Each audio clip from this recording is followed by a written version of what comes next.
मी doctor Neha Suraj खरे, मालेगाव येथे Shri Ganga hospital इथे त्वचारोग तज्ज्ञ म्हणून कार्यरत आहे.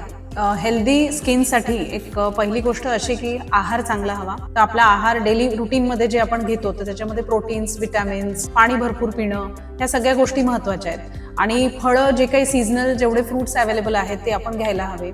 आणि बाहेरचं जे जंक फूड आहे ते ऍक्च्युली अवॉइड करायला पाहिजे, कारण ते केसांसाठी आणि चेहऱ्यासाठी दोन्हीसाठी चांगले नाहीये. कधीतरी आपण खाल्लं म्हणून ठीक आहे, पण मग रुटीनमध्ये बऱ्याच लोकांना आजकाल स्ट्रेस खूप असतो, मग बाहेरच जेवण करायचं, घरी नाही बनवायचं, ह्या सगळ्या गोष्टी सुद्धा होतात. तर मग तसं नको व्हायला. त्यामुळे बॅलन्स्ड एक डाएट घेणं गरजेचं आहे. जे अबाउट 35 ज्या फिमेल्स आहेत, लेडीज ज्या आहेत, त्यांच्यासाठी हे सनस्क्रीन ऍप्लिकेशन आणि व्हिटॅमिन सी असणारे जे फळं आहेत, जसं आपण संत्रा, लिंबू, मोसंबी, हे सगळे जे फळं आहेत त्याच्यामध्ये व्हिटॅमिन सी जास्त आहे, तर ते सगळे जास्त प्रमाणात त्यांनी घ्यायला पाहिजे. आणि पाण्याचं प्रमाण जास्त पाहिजे आहारामध्ये. तर ह्या गोष्टी आपण डेली रुटीनमध्ये करू शकतो की जेणेकरून आपल्याला एक हेल्दी स्किन मिळेल.